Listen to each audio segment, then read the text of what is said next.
Más allá de la cuarta dimensión.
Aquellos entre ustedes que tuvieron la oportunidad de asistir a nuestra última conferencia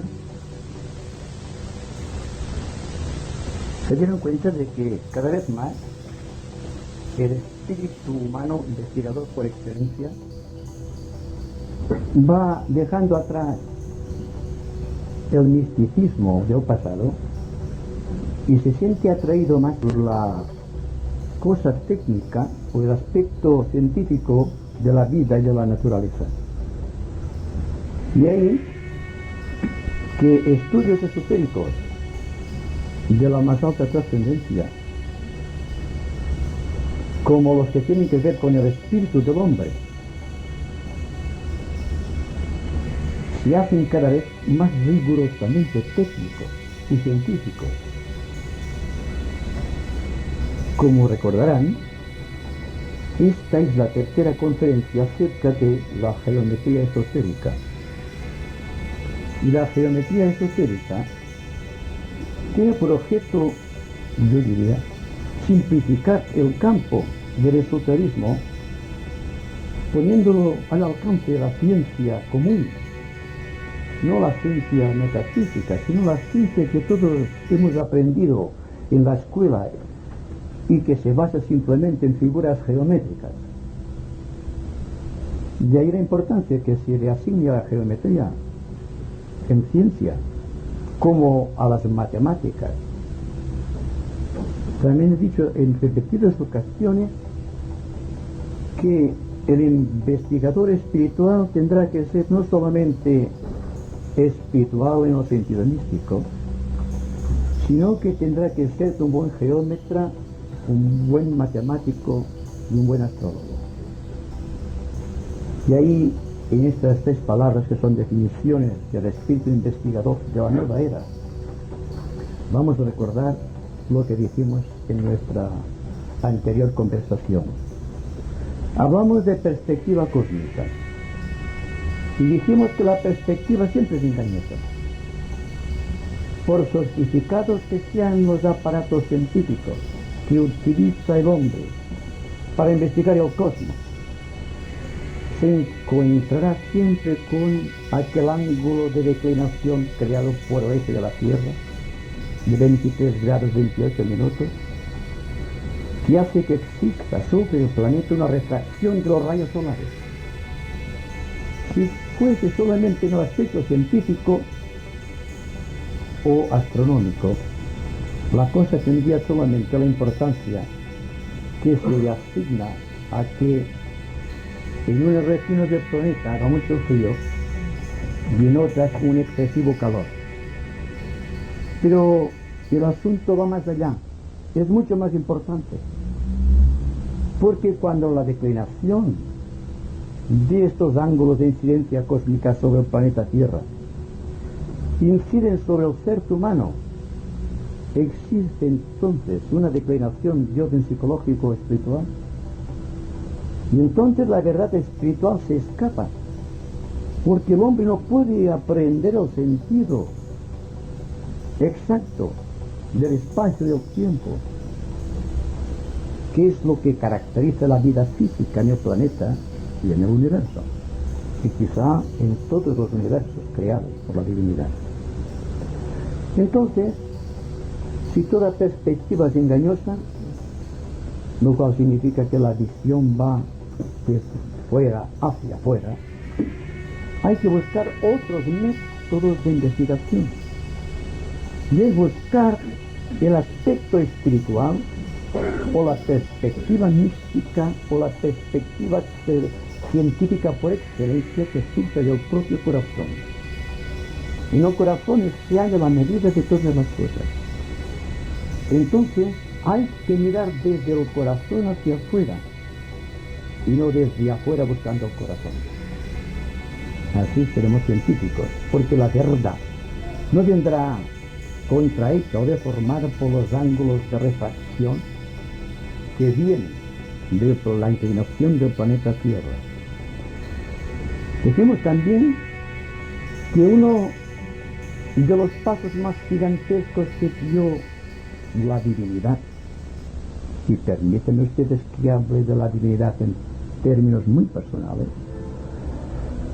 fue cuando el hombre animal que poblaba la superficie del planeta enderezó la columna vertebral y creó una perpendicular perfecta sobre la horizontalidad del suelo. Entonces, el hombre empezó a pensar. Hubo un drama cósmico y, según se nos dice esotéricamente, una inclinación que tenía 30 grados en relación con la eclíptica pasó a tener 27 grados hasta que llegó a 23 grados 28 minutos que tenemos actualmente. Significa esto que la divinidad también está enderezando el eje de la Tierra, siendo el eje de la Tierra en su proyección humana, aquel canal llamado Sushumna en los estudios de yoga, que mantiene la columna del hombre en perpendicular sobre la horizontalidad del suelo y hace imposible entonces que el fuego de Kundalini, o el fuego planetario, pueda ascender libremente hacia las capas superiores. Esto es lo que dijimos en nuestra conferencia anterior.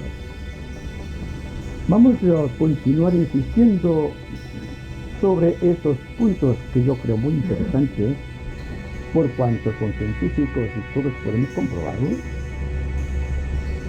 para penetrar algo más el sentido esotérico de la geometría y de la matemática. Por cuanto, como decíamos antes, el aspecto místico va siendo rebasado. No es que el aspecto místico no tenga su importancia. Digo solamente que el aspecto místico tendrá que hacer una unión perfecta con el aspecto científico para que tenga validez para esta nueva era. Una era rigurosamente técnica. Llegados a este punto, vamos a continuar avanzando por la geometría esotérica bajo el punto y el lema que he escogido para nuestra conversación de hoy, que es el espacio geométrico y el espacio psicológico.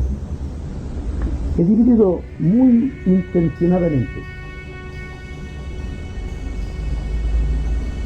este tema o esta temática en 3 puntos que considero también muy interesantes, como son, por ejemplo, la filosofía de la vida y la filosofía de la forma, la contemplación geométrica del universo y el espacio considerada como una infinita red geométrica. Bien. El primer punto de la filosofía de la vida y de la filosofía de la forma tiene que ver con la capacidad que tiene el hombre de ver hacia adentro y hacia afuera de sí mismo. Cuando el hombre contempla el universo a partir de sí mismo, pero desde un aspecto periférico, ve el fenómeno de la geometría del espacio. Y todos sabemos que cualquier cuerpo ocupa un lugar definido en el espacio. Y este lugar que ocupa en el espacio tiene un valor rigurosamente psicológico.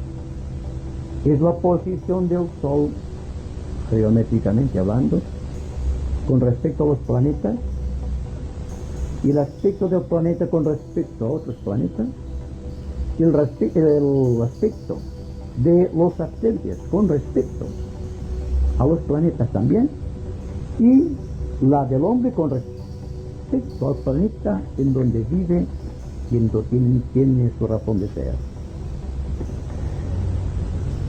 Una de las consideraciones más importantes sobre la filosofía esotérica del espacio es que el espacio es poliédrico. Esta es una afirmación que puede parecer un poco desconcertante, por cuanto nosotros contemplamos el espacio solamente en una forma bidimensional. Vemos un plano del universo, pero el universo tiene un volumen. Por lo tanto, cuando vemos una de las constelaciones, por ejemplo, cualquiera, vemos la forma aparente desde nuestro limitado punto de observación, sin darnos cuenta de que esta estrella con respecto a esta puede estar a miles de años luz de esta otra, porque la vemos simplemente en un plano de perspectiva engañosa.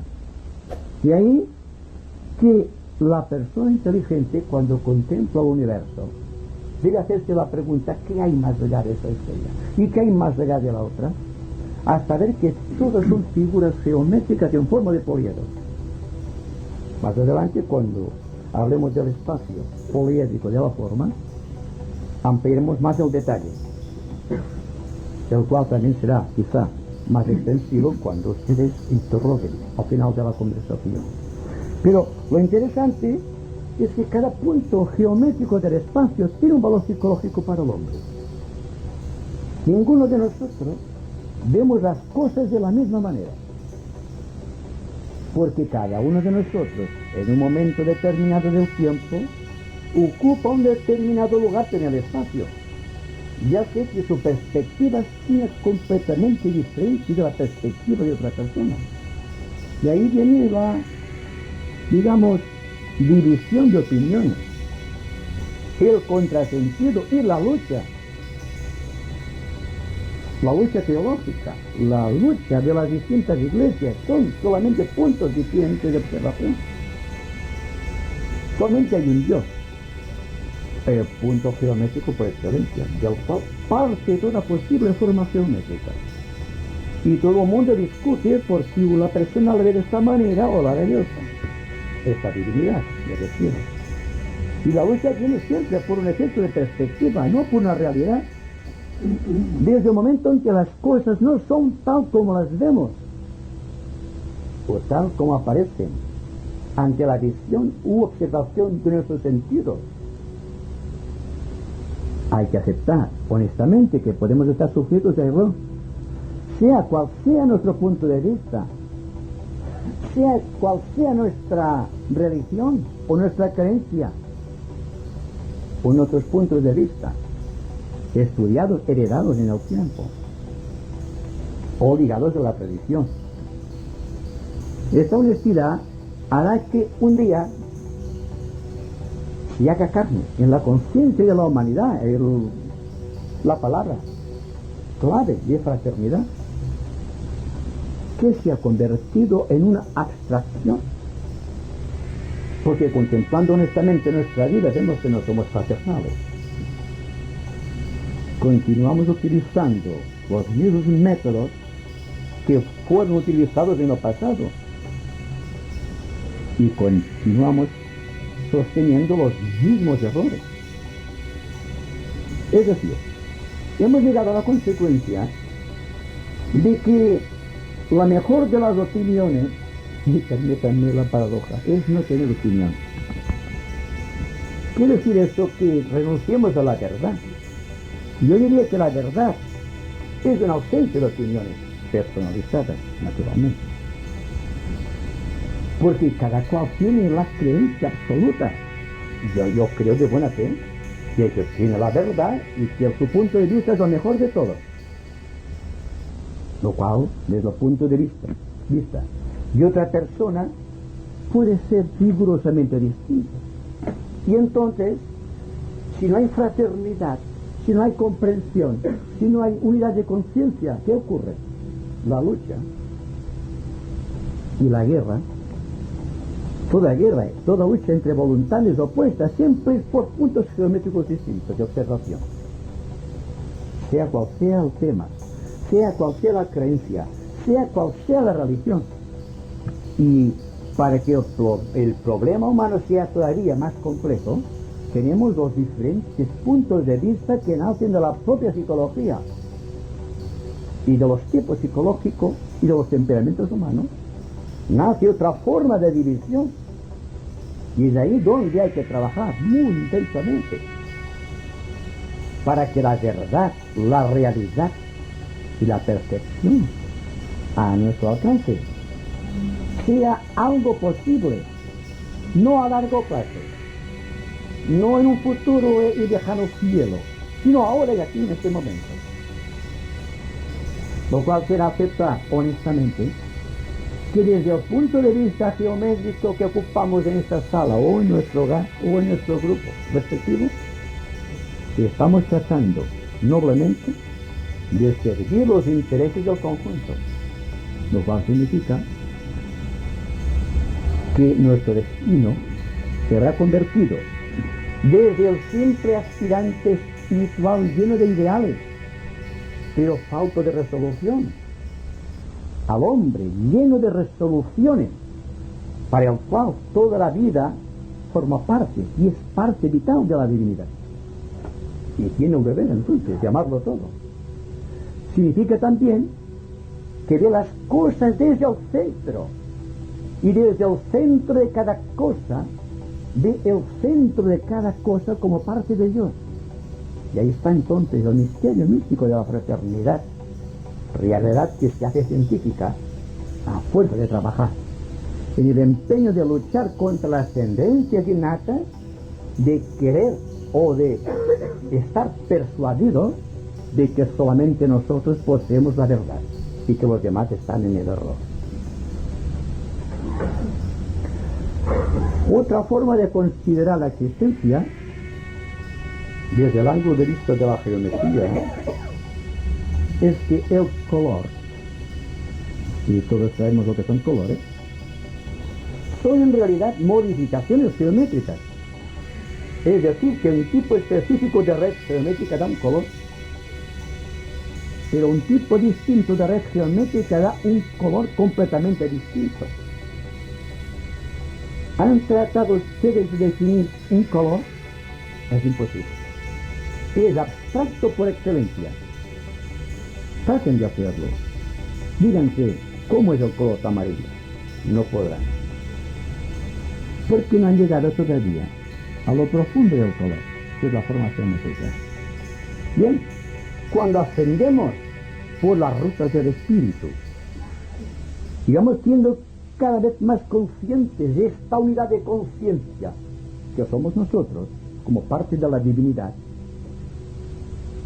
existe una transmutación de valores psicológicos que nos elevan por encima de nosotros mismos y hacen que veamos las cosas desde una perspectiva superior a aquella en donde se producen los hechos.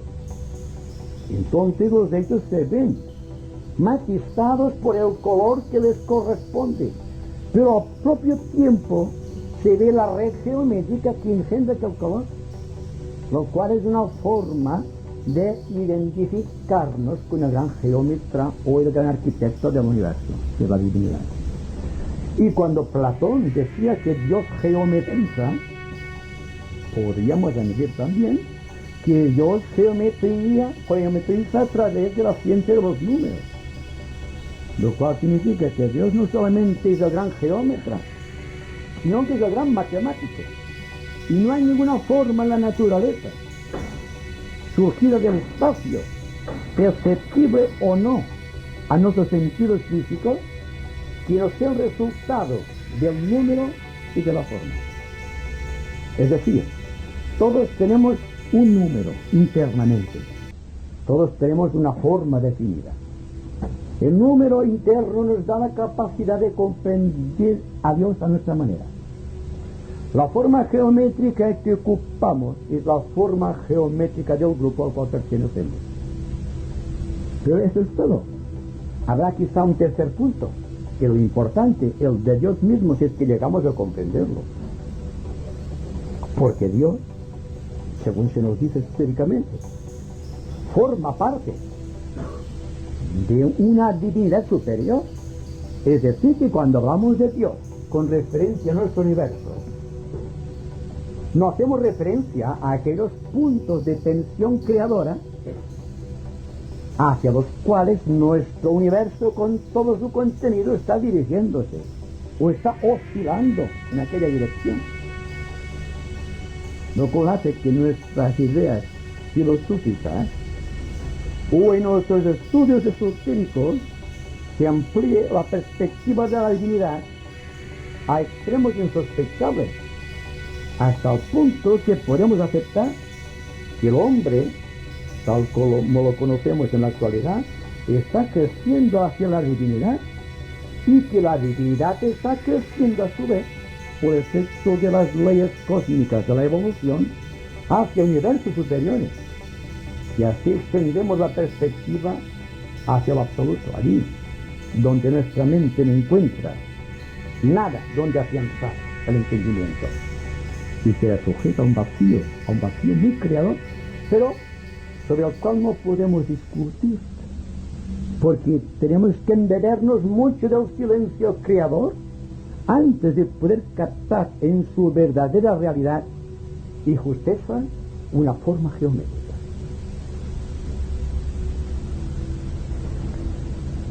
Así, las formas geométricas que estamos desarrollando todos, el lugar que ocupamos en la mesa,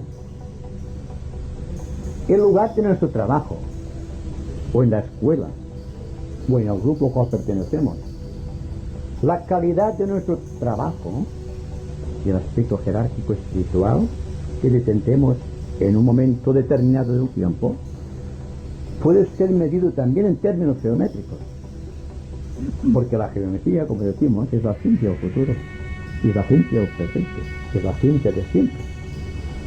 Porque Dios, como veremos más adelante, se está geometrizando desde el momento mismo en que surgió como un punto de fuego en el espacio. Cuando dio la oscilación que creó la nebulosa, y cuando la nebulosa ígnea se condensó hasta constituirse al universo que conocemos. Y prosigue además con la idea metafísica por excelencia, pero al alcance de una mente intelectual que sepa aplicar convenientemente la analogía, de que existirán formas geométricas que el propio Dios del universo tiene el deber ineludible que conquistar, para crear a su vez otro sistema de universos basadas en aquella unidad geométrica. Bien,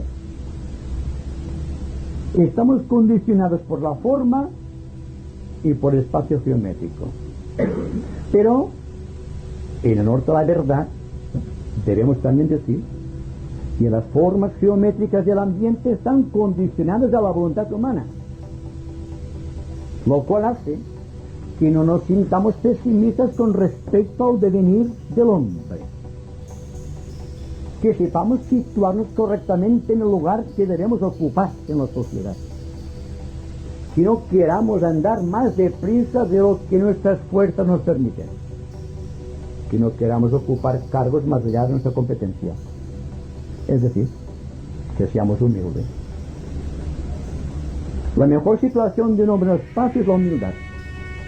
Cuando el hombre es humilde, ahí está Dios actuando con toda su plenitud. Pero claro, la humildad no existe, ¿verdad? Todos lo sabemos. Tratamos de ser humildes, simplemente. Y es bastante. Pero hay que serlo de verdad. Segunda parte, vamos a ver cómo vamos a configurar la idea de la contemplación geométrica del universo.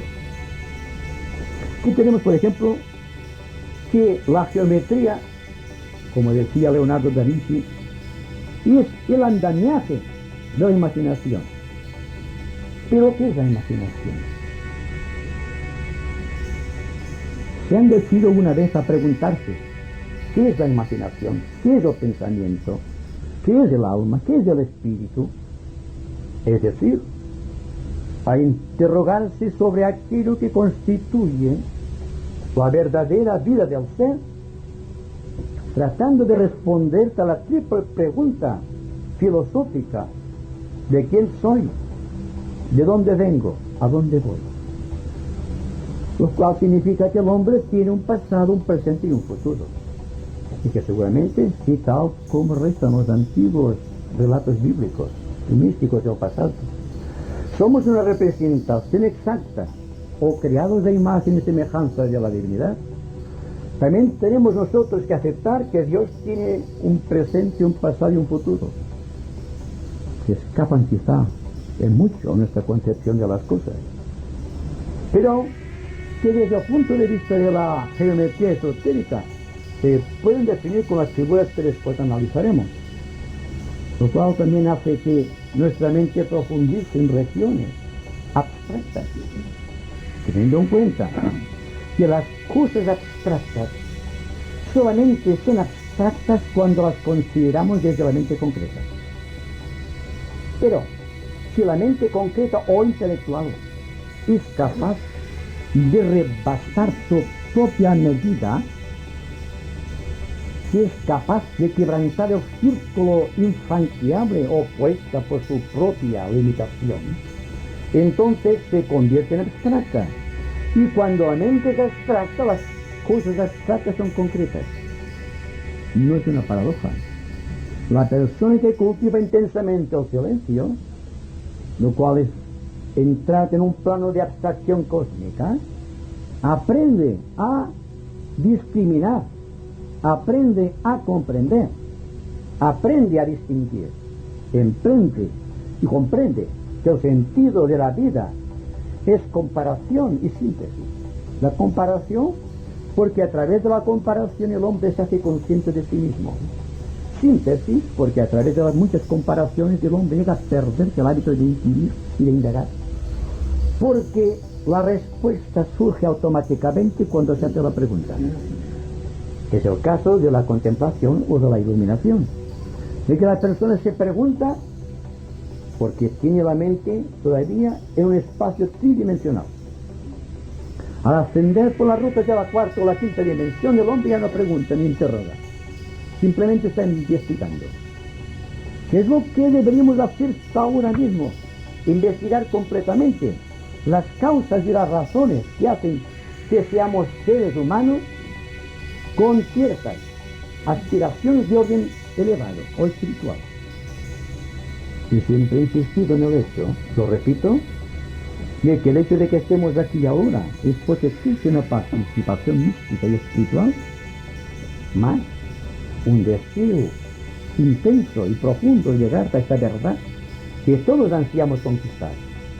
Llegados a este punto, lo demás aparece como un eterno devenir, todo va viniendo por la fuerza de las cosas.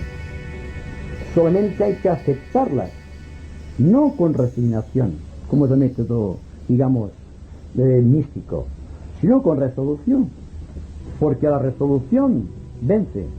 En cambio, el miedo perturba el espíritu y no hay visión, no hay forma geométrica definida. Y si existen formas geométricas son deformadas, no son regulares. Por lo tanto, escapan en mucho a la investigación del hombre que es creador. Bien, el espacio es una infinita red geométrica. Si ustedes contemplan el cielo en una noche estrellada, verán que existe una infinidad de cuerpos celestes brillando, unos más, otros menos, dependiendo de la distancia, dependiendo de la evolución, de la intensidad de aquellos cuerpos celestes, más unas formas geométricas definidas. Esotéricamente sabemos que la capacidad de imaginar a la que antes hacíamos referencia, de la cual Leonardo da Vinci consideraba como la base de la creación, es la capacidad de crear formas geométricas mirando al espacio. Y Leonardo, tengo que referirme a él, porque realmente es el padre de la imaginación creadora en arte, decía: contemplar una pared bien arrugada y tratar de imaginar paisajes allí. Se os desarrollará idéntica facultad que la del Señor del Universo cuando creó este sistema de mundos. Es interesante, y esto en una pequeña medida lo hacemos todos. Estamos imaginando una pared, estamos tratando de ver algo allí. Caras, paisajes, todo esto. La imaginación es la base de la liberación, siempre y cuando no nos detengamos en las creaciones. La imaginación es cosa del corazón, el pensar es cosa de la mente. Una cosa es el número y otra cosa es la forma geométrica. La forma geométrica nace de la imaginación, el número nace del pensamiento. Y la forma es concreta, el número es abstracto, siempre. La matemática es abstracta, pero dense cuenta de que una ecuación matemática, de la clase que sea, nos da la noción de una belleza artística, de una belleza imponderable desde el ángulo de la visión del esotérico. Porque no existe ecuación perfecta que nos sea de una gran belleza plástica. Es decir, no vamos a hablar del binomio de Newton ni de una ecuación de cuarto grado o de quinto grado con determinante. Y vamos a hablar de trigonometría. Vamos a referirnos simplemente a estas formas que vemos constantemente, que estamos produciendo. Porque la persona que es capaz de imaginar algo correcto, el fruto de su imaginación está engrosando el ambiente que nos circunda con elementos específicos de carácter creativo y por lo tanto afines con el espíritu de superación de la raza humana. En tanto que la persona que carece de imaginación, y hay un gran número en la humanidad, solamente crean imágenes sin forma. Imágenes que no tienen importancia alguna desde el ángulo de la evolución. Es decir, que si queremos ser buenos esotéricos, deberemos educar esta imaginación cuyo andamiaje se halla en la geometría. Saber trabajar la geometría es saber trabajar la matemática.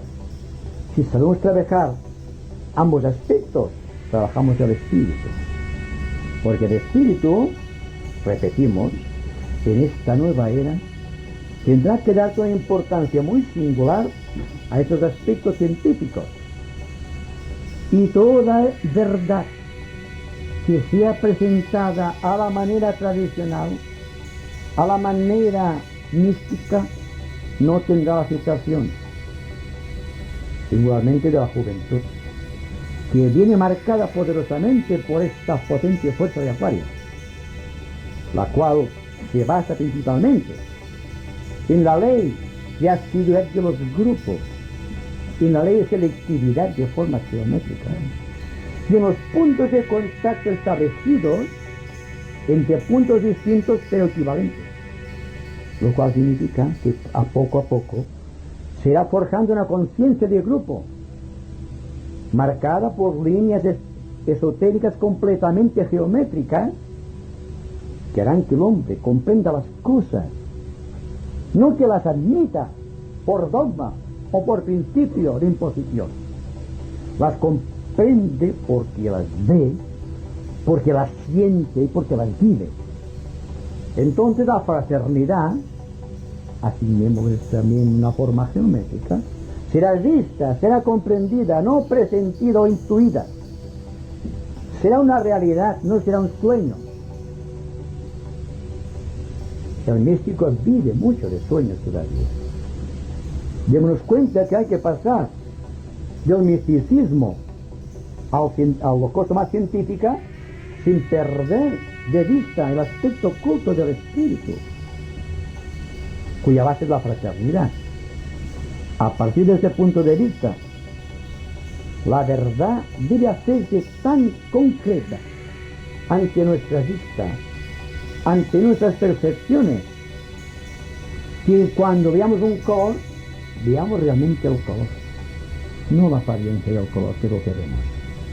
Veamos qué es lo que hay más allá del color, o qué es lo que hay más allá y más adentro de nosotros mismos.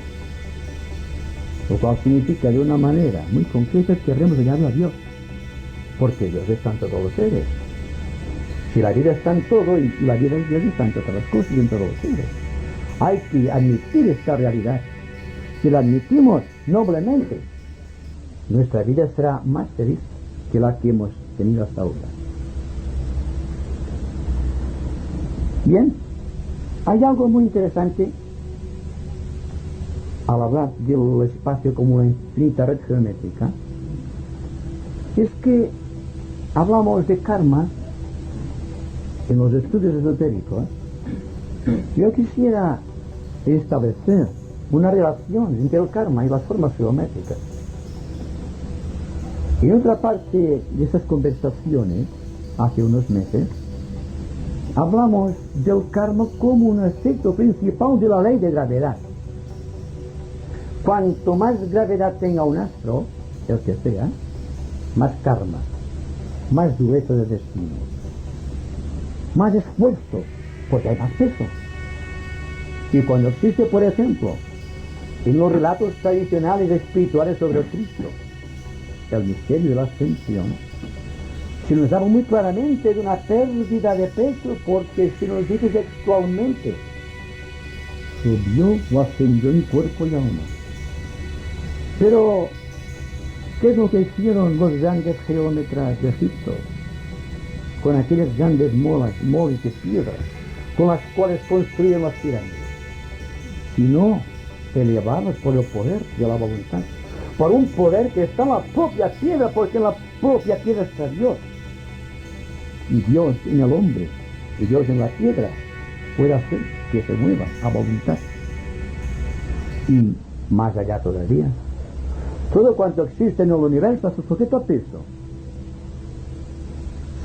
Lo que pasa es que el peso más denso es el peso físico, pero hay el peso astral, o psíquico, o emocional, como ustedes quieran.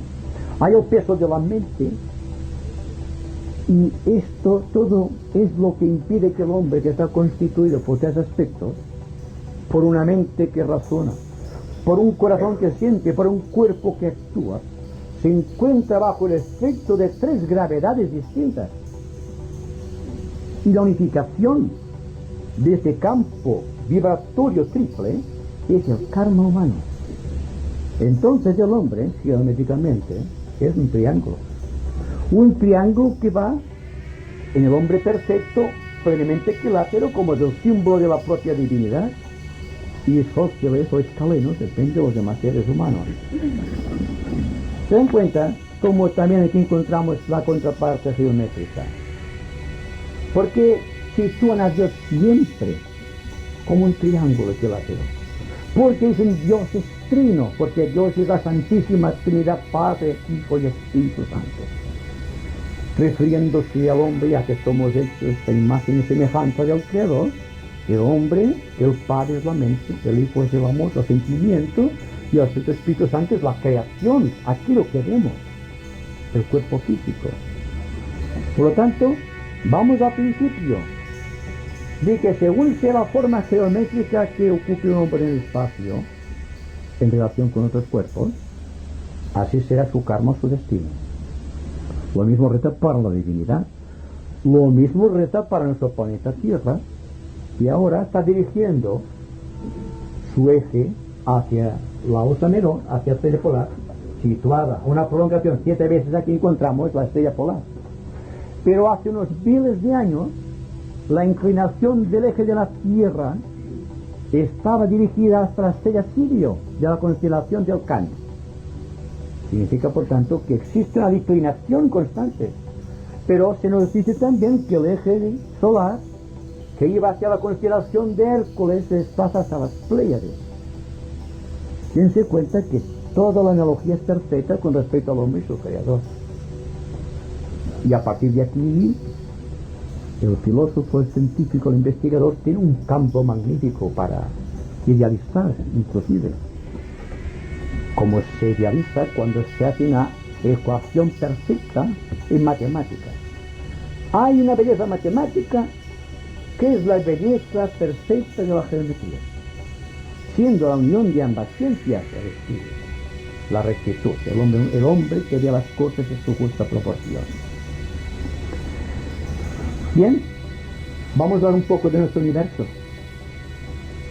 Lo conocemos solamente de oídas y de vista un poquito, pero en las ocultas entrañas de cada ser humano existe la memoria indeleble de la divinidad.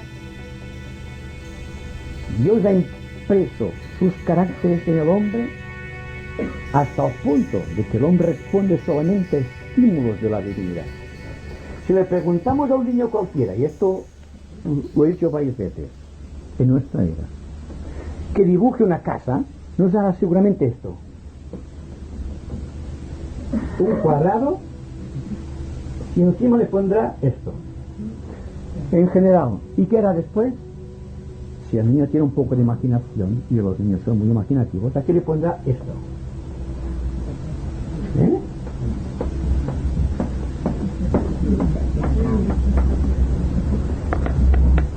Ya tenemos el pasado, presente y el futuro del hombre.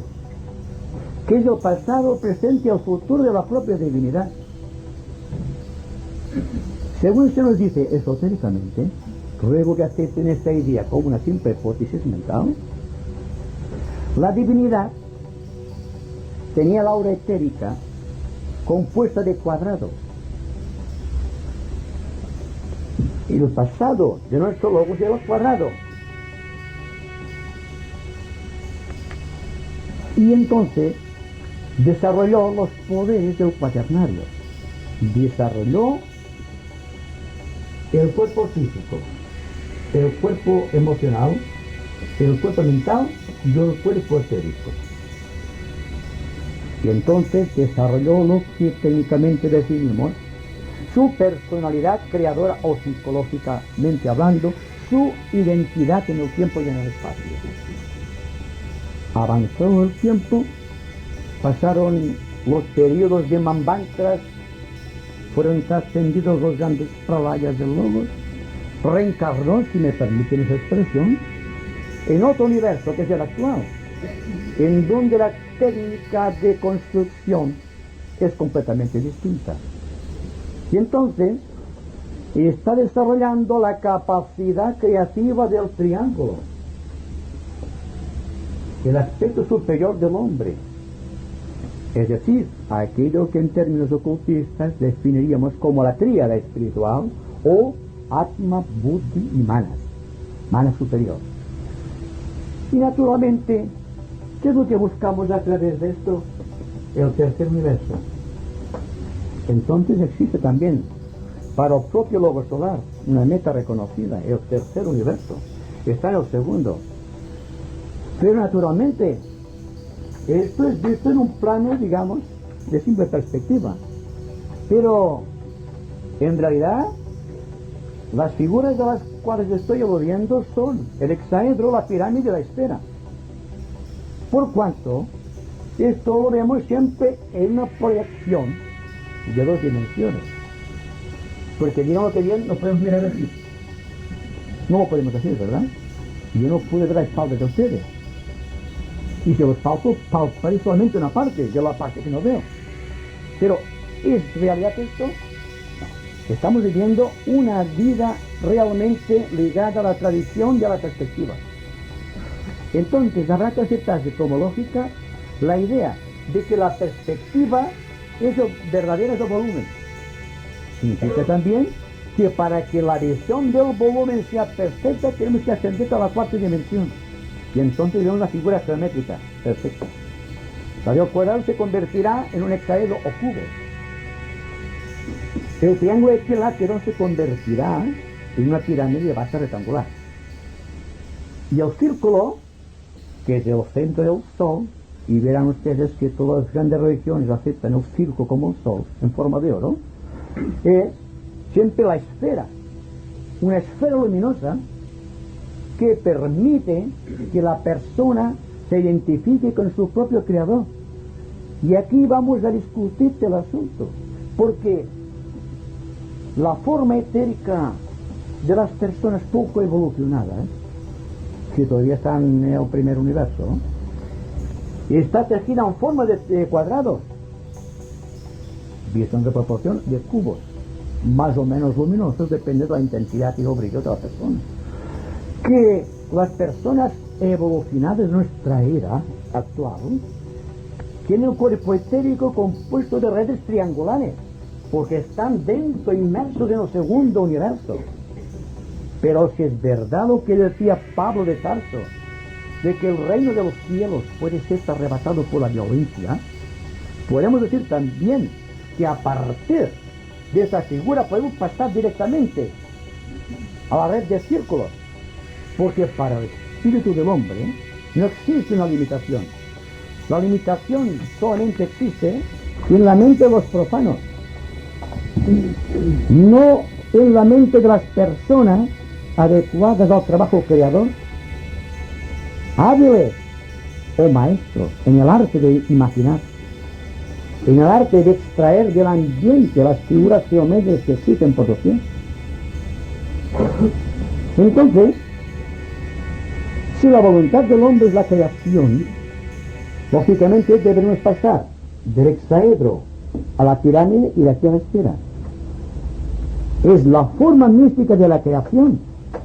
Y no podemos pasar de esto, porque de estas redes se pueden sacar todas las redes posibles en el campo de la geometría y en la planificación psicológica del hombre, en la cura de enfermedades, si tendrá en cuenta la cromología, porque el color es la base de la curación, no por el color en sí, sino por las formas geométricas que están detrás del color, que están recibiendo los impactos del cosmos, unido no por perspectiva, sino por ángulos perfectos de orientación cósmica, sobre aquellos centros ocultos de la humanidad o del hombre, que son aquellos que tenemos aquí. Es decir, que cuando decimos que el Dios geometriza, cuando lo aplicamos al hombre, podemos decir que el hombre geometriza constantemente. Que son los centros, los chakras. Nosotros, internamente, en nuestra vida oculta, en nuestra compleja red etérica de nadie o cuerpo etérico, tenemos todas esas figuras. Porque la geometría está basada en la divinidad. Y cuando la divinidad imprime sus caracteres en el hombre, también geometriza a través del hombre. Así, el centro moradar tiene 4 pétalos. Desde luego,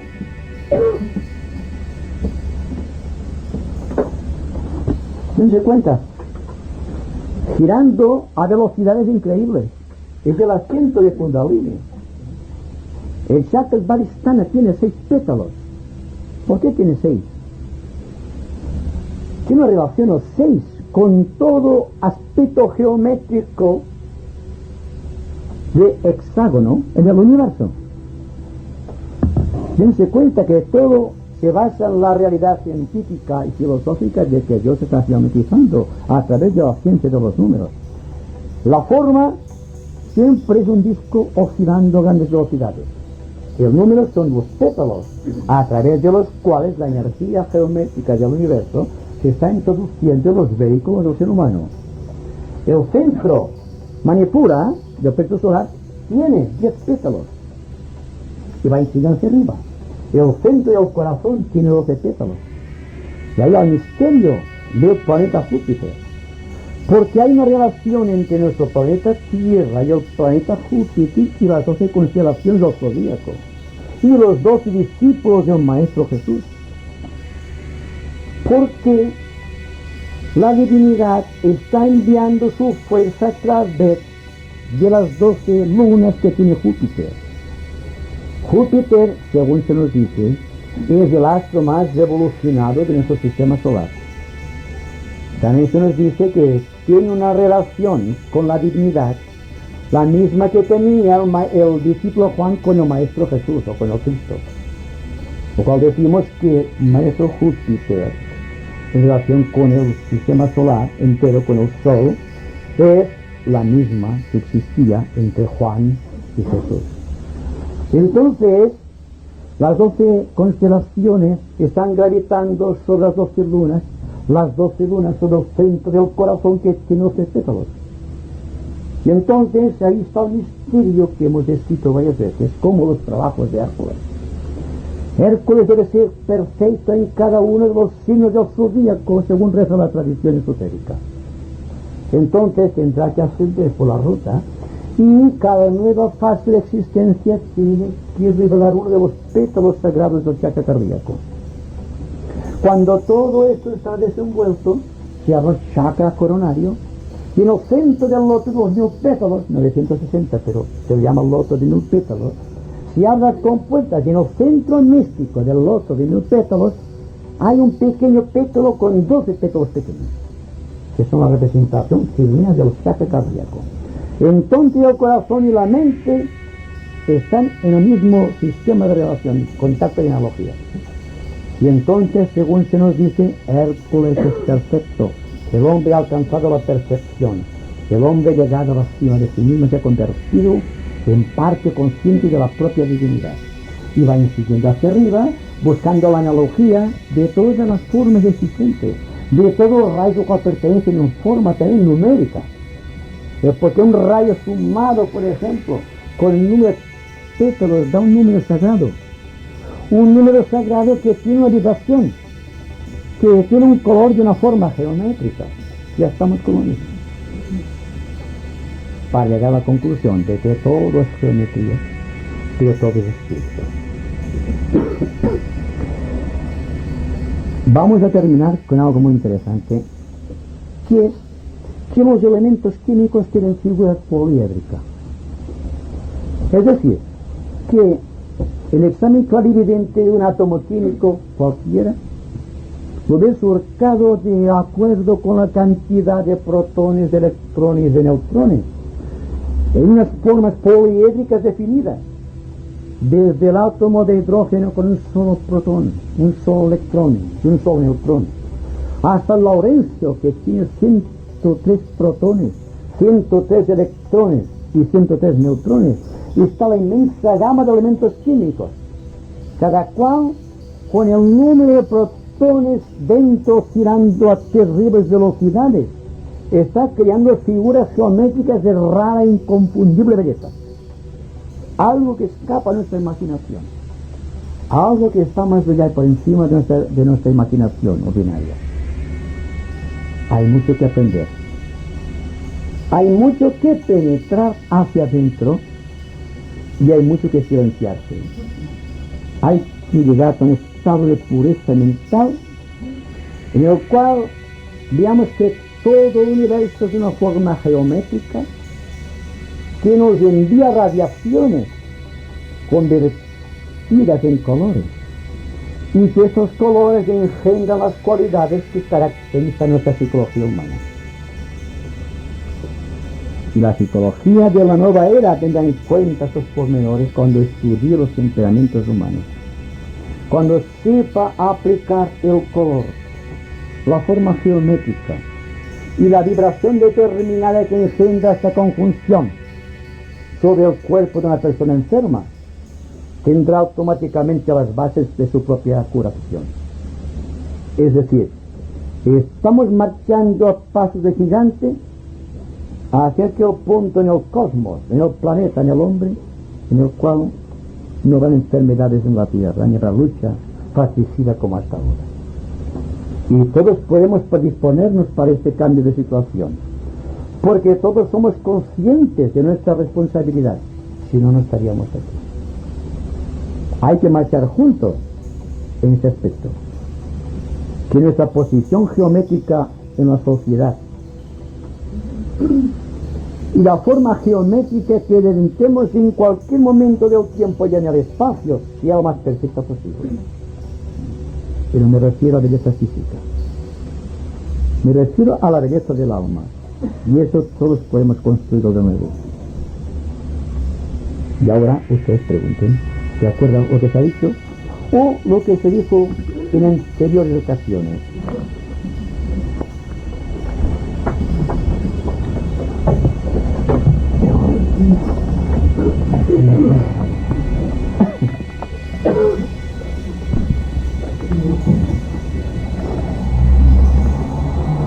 Has dicho que el acuario consigo trae una cierta selectividad de los grupos. Me gustaría, si es posible, a lo mejor lo sabes por intuición o por inspiración, como se hace muchas veces en los maestros. Me estudian un poco acuario y confieso no he sabido ver ese distintivo o ese punto de tornada hacia esa cosa de selectividad de grupos, partiendo del propio signo en sí.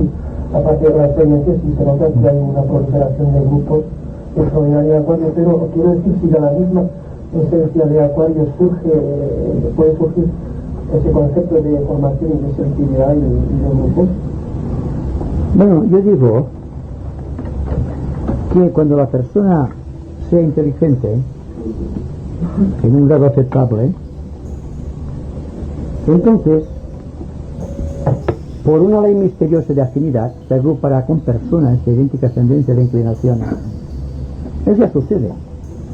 Pero démonos cuenta que lo que impera todavía hoy día, en lo que a grupos religiosos se refiere, es aquello que llamamos el temor a quedarse solo.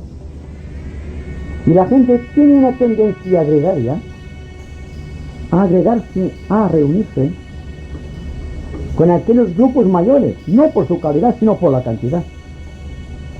Es decir, que cuando me refiero a grupos de la nueva era, me refiero a grupos pequeños y selectivos, no a grandes masas de individuos que buscan el apoyo gregario, que es, en una escala mayor, la tendencia de los animales de agruparse en rebaños. ¿Se dan cuenta la diferencia? Lo que hay que buscar no es el sentido gregario del grupo mayor, sino saber distinguir por vía interior, cuando existe una formación interna lo suficientemente activa, de buscar aquel pequeño grupo selecto con el cual se puede modificar básicamente la existencia humana. Porque no se trata de grandes concentraciones numéricas, sino pequeñas concentraciones de calidad. Es la que existe en aquellas palabras de Cristo: vosotros sois la sal de la tierra. A sus discípulos solamente 12, con todo el universo casi por delante. O, por ejemplo, el caso de que la levadura, que con una pequeña parte de levadura se puede hacer subir una gran masa de harina.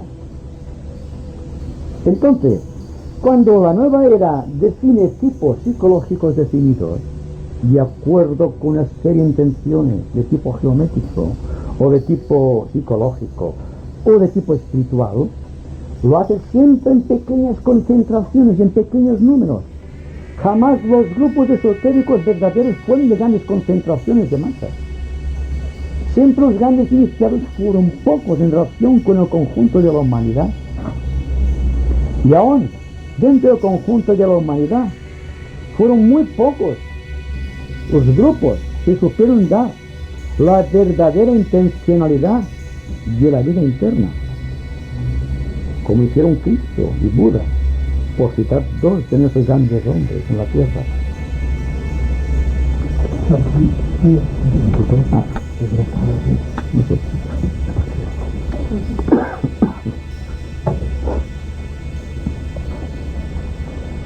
Recuerdo de otras conferencias que nos hablaste de los espacios intermoleculares y de la importancia del vacío ¿Sí?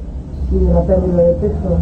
Entonces, mirando estas redes, salta a la vista que en la red cuadrada y en la triangular, pues no es fácil, o sea, no hay intersticios. Claro, Y en la de los círculos exacto. empiezan a ver. ¿Nos podrías decir algo? Sí, bueno, hemos hablado que en los espacios intermoleculares, creados por los espacios circulares, existe una forma de vida completamente distinta a la humana, pero que al parecer sigue la misma corriente de vida que la humana. Es una corriente de vida que, si nos atenemos a la tradición, diremos que son ángeles. Pero la palabra ángel, debido a la tradición, cae un poco negativo en una explicación científica. Así que yo, a lo que la tradición religiosa asigna el nombre de ángeles, yo le llamo energías individualizadas. Existe una serie de energías individualizadas que están viviendo en el interior, en esos puntos vacíos entre dos circunferencias. Entonces démonos cuenta que los ángeles son superiores al hombre. Viven siempre en redes de forma circular. Es donde simplemente aquí no hay ningún intersticio, no hay ningún espacio intermolecular para poder habitar. Es decir, ¿qué es para nosotros un espacio intermolecular? El espacio donde aparentemente no hay nada. Está fuera de la órbita de nuestra concepción geométrica, porque no vemos nada, está más allá nuestra concepción. Entonces se trata de redes desconocidas, que son las redes del futuro, donde se va a basar la estructuración de las formas verdaderas. Además, del círculo nace el universo. Un círculo, un punto en el centro, ya tenemos la imagen de la divinidad. Y el punto dentro de una circunferencia, ustedes me pueden hacer todas las formas que quieran, geométricas. Por lo tanto, se trata siempre de ver las cosas que decimos aquí, ampliándolas constantemente, como en este caso. Ahora tenemos el apoyo de una red circular. También significa que el hombre perfecto tendrá condicionado, o tendrá dispuesto, o tendrá construido su cuerpo etérico, o doble etérico, o campo magnético, en forma de círculos. Significa también que entonces se podrá poner en contacto con esas energías que están viviendo, coexistiendo con su propia aura magnética. Ahora hablamos, permítanme el nombre de los ángeles, en términos de abstracción.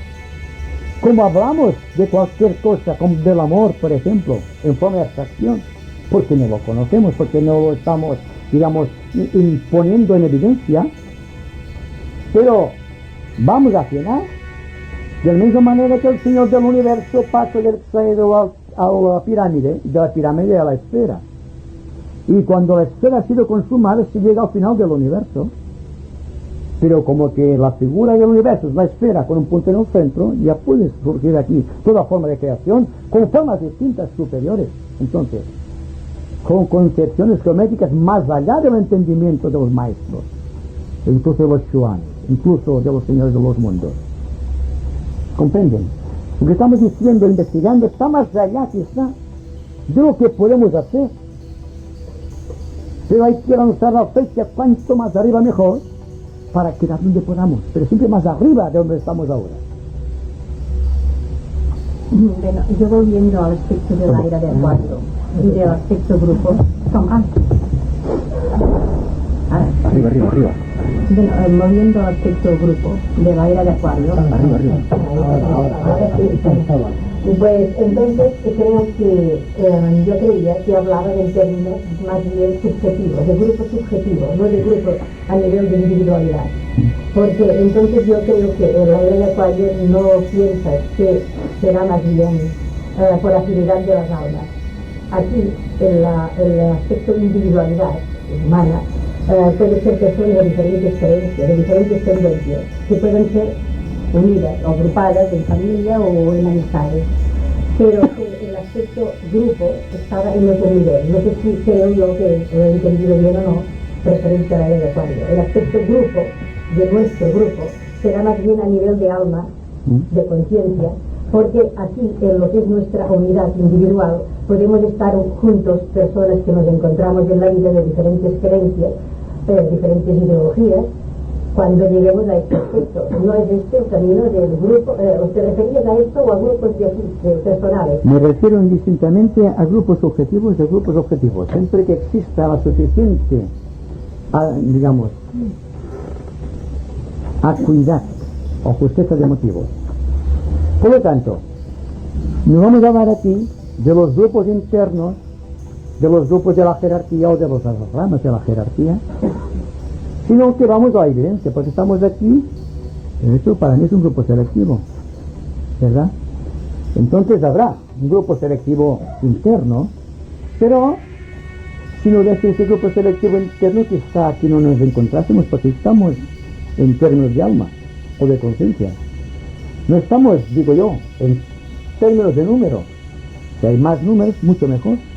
Entonces aumenta la calidad proporcionalmente. Pero no es la base.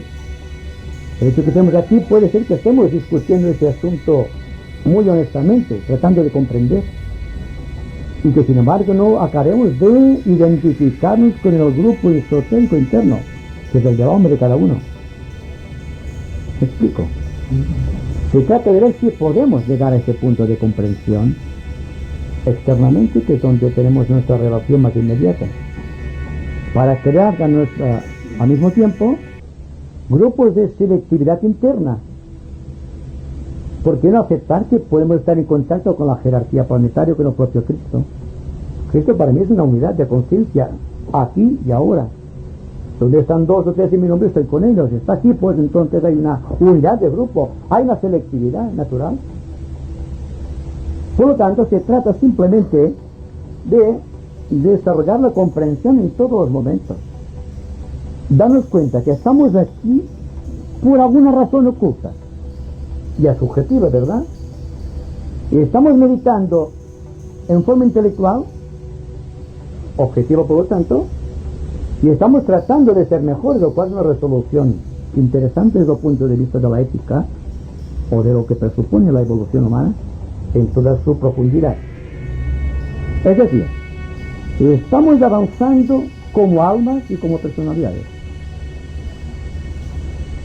Y estamos a la par teniendo un grupo oculto y un grupo objetivo. Uno se queda en la mitad del camino y no hace nada. Bien, son aquellos que San Juan definió como los tibios, que no tenían ni fuerza hacia un lado ni hacia el otro. Se quedaban en la indecisión. Hasta el extremo de decir, mejor es que peque, sino que quedes en la indecisión de si voy a pecar o no voy a pecar. Porque si pecas te encontrarás con un castigo, indudablemente.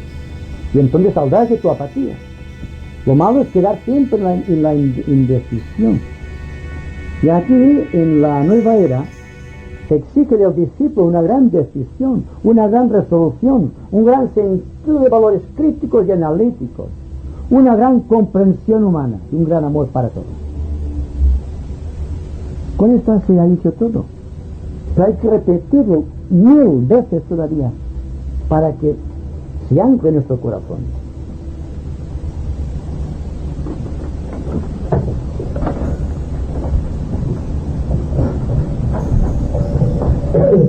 Sobre el concepto del estado, quizás lo que dice un poco del concepto de la geometría y la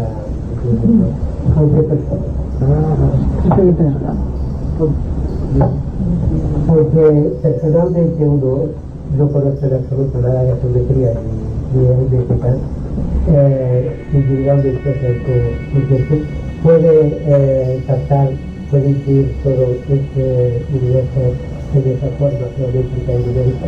Sí, absolutamente. Siempre he dicho y repetiré hasta la saciedad que si hay atención, la persona recibe en su corazón todo cuanto se dice. Aparentemente son ideas sueltas, retazos de ideas, podríamos decir, que no dicen nada, pero el corazón lo dice todo. Lo que no comprende la mente lo sabe el corazón. No tiene necesidad de comprender, lo sabe. Solamente el estímulo de afuera hace surgir aquello de dentro. Es decir, si estamos atentos, no cuando estoy hablando yo, cuando habla otra persona, o cuando discuta con sus amistades, procuren estar atentos. La atención es la base de la imaginación. Porque si no pueden tener un punto de vista muy objetivo sobre el universo, jamás podrán ser creadores. Es decir, que la imaginación, como decía Leonardo, el gran Leonardo, se basa siempre en la imaginación y el andamiaje de la geometría pura. No puede haber una imaginación flotando en el vacío. No existe el vacío. El vacío es nuestra incapacidad de verse en los mundos subjetivos. Pero si podemos desplazarnos en el tiempo o en el espacio, utilizando la razón interna y el estímulo creador, podemos decir de una manera muy real y objetiva que estamos dentro del corazón de la propia divinidad, estamos trabajando por él y estamos siendo aquí en la vida unos espíritus que están trayendo una paz y un orden desconocido, que estamos siendo un peligro para todo cuanto exista de nefasto, de terrible, o de inquieto, o de temeroso en este mundo de angustia y sufrimiento. Tenemos este deber, ¿verdad? ¿Lo aceptamos o lo aceptaremos? Este es nuestro problema. Es el to be or not to be, de hambre, ser o no ser. Se trata en todo caso de llegar a lo más profundo y sin embargo no quedar detenidos en la superficie. Que la investigación interna no nos haga perder de vista el servicio a los demás. Hay personas que se levantan por la mañana y cumplen sus oraciones y después se olvida de esto y es uno como los demás. Más vale que no rece, que no ore, que no recite plegarias solamente musitando con los labios y que se dedique a ayudar a los demás. Será la mejor de las oraciones y para mí la más perfecta, porque crea fraternidad a su alrededor.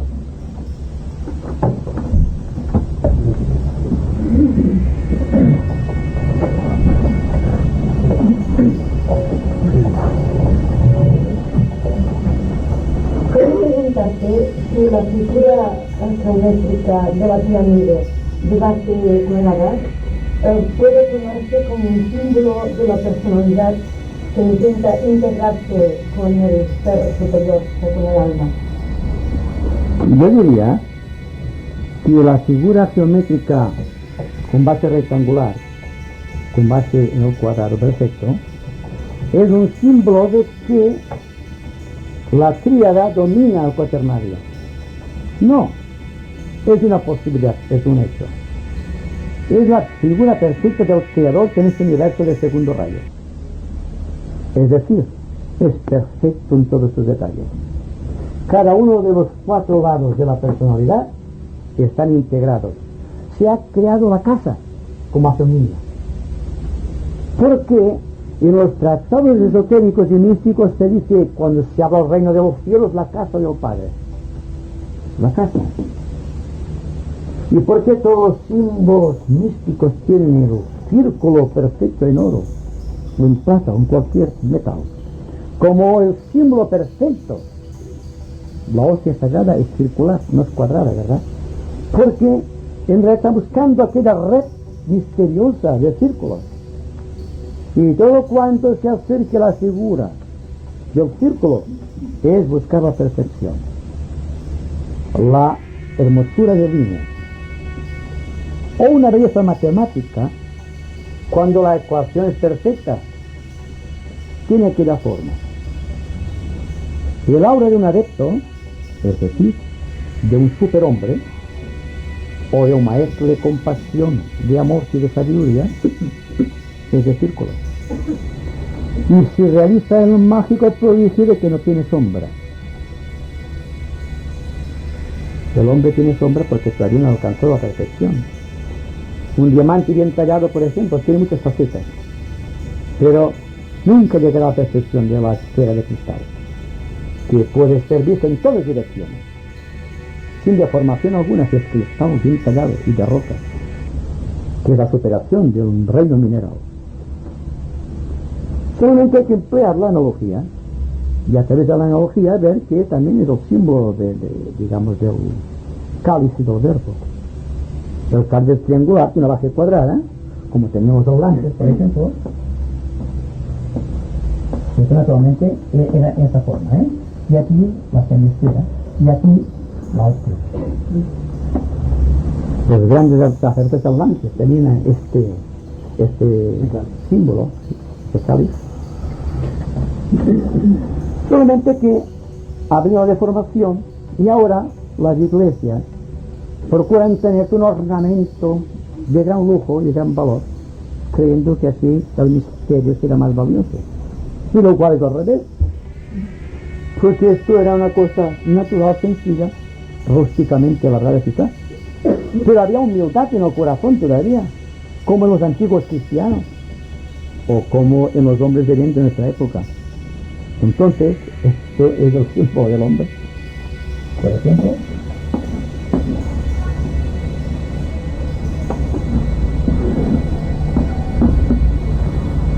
Yo te digo muchas veces, se está realizando un milagro constantemente dentro y fuera de nosotros. Solo me pregunto si seremos capaces de percibirlo, no de idealizarlo, sino de incorporarlo a nuestra vida de relación. Y ahí está el desafío de nuestra nueva era. Está el desafío a todos y cada uno de nosotros.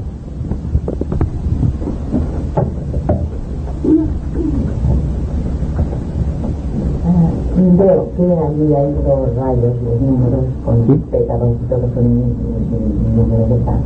O sea que en un principio el séptimo rayo, que es el de ceremonial, Sí. pues entonces la base esta de la vindena. Sí. Sí.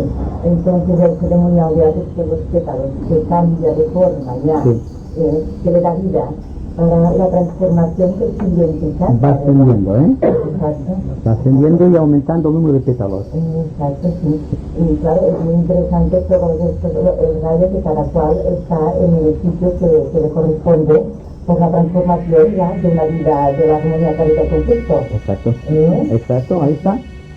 Precisamente, el cuarto rayo está en la armonía. Y el 6, que es el que hemos ascendido, sexto rayo del misticismo. Y ahora pasa al rayo, digamos, al quinto rayo, que es el de la ciencia. Significa que estamos desarrollando a través del quinto rayo 96 pétalos, repartidos de 48 cada lado.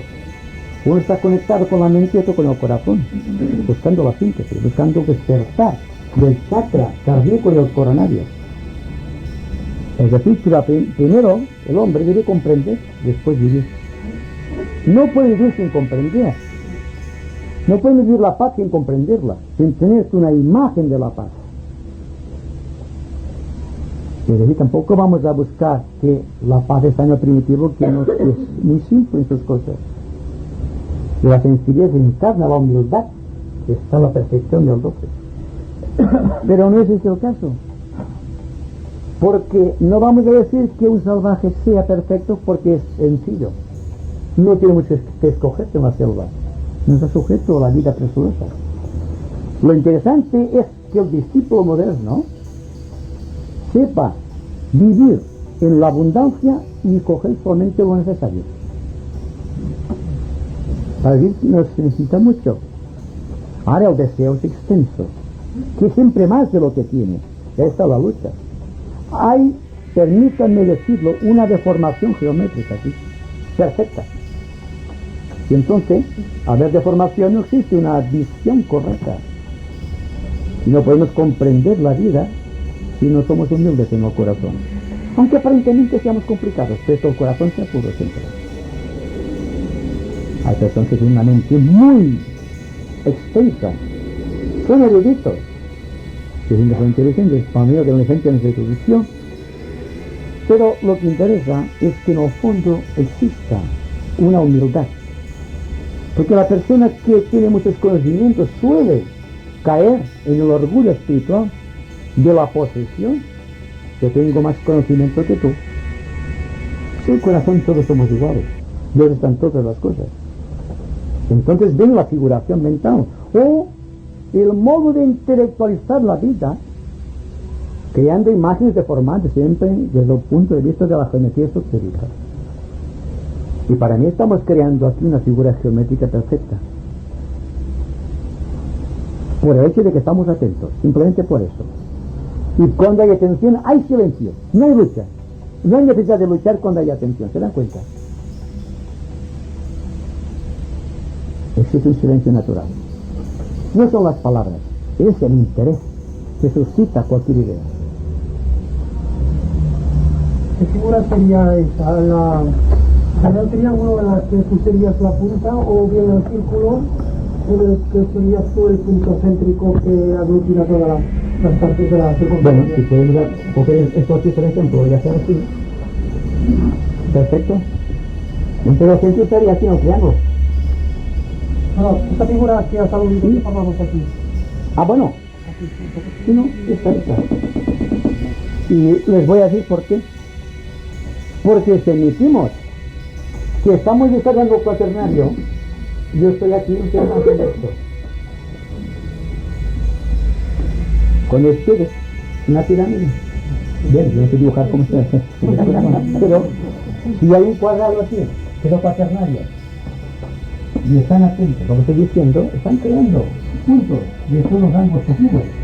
Están creando una pirámide. ¿Se dan cuenta? Estamos creando una pirámide.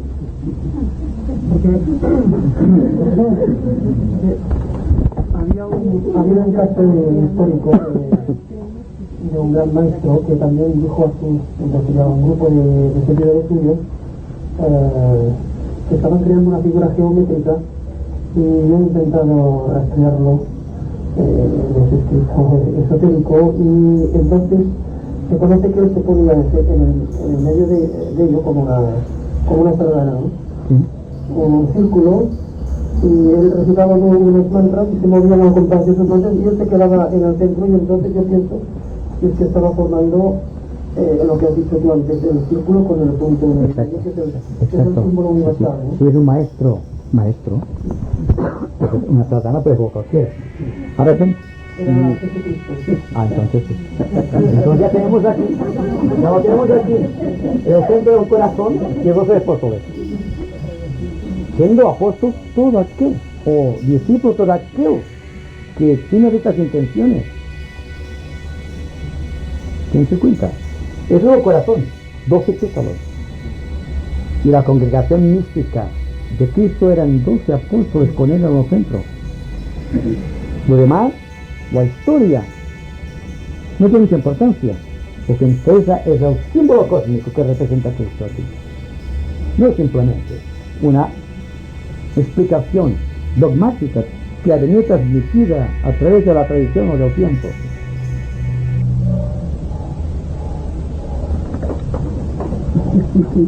Sin palabras. Para eso maestro de la pintura de Pablo aquí. Es esta imagen, por favor, que hay Ahí hay gente. Ahora sí. No, es sin imágenes, hay sin palabras con imagen. Es esto.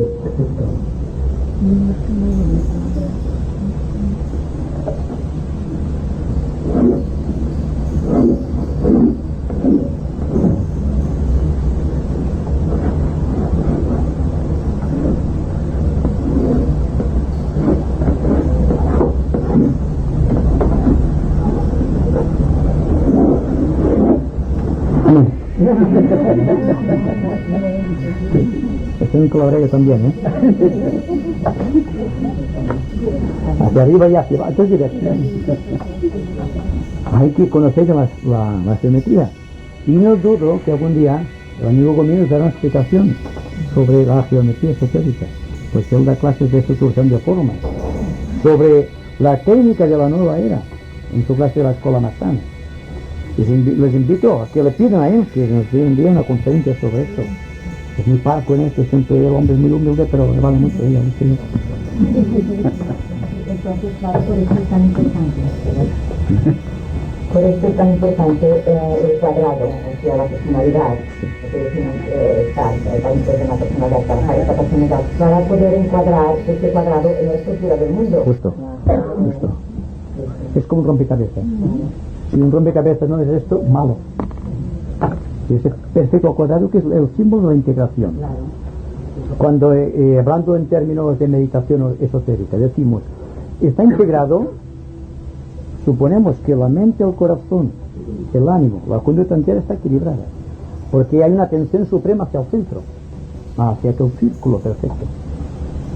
En todas direcciones encontramos siempre el círculo de expansión, el círculo de la mente iluminada, el círculo de la iluminación, el círculo de la resolución. En cuanto al esfuerzo decimos, el círculo del esfuerzo, hay la pirámide del esfuerzo, o el cuadrado del máximo esfuerzo.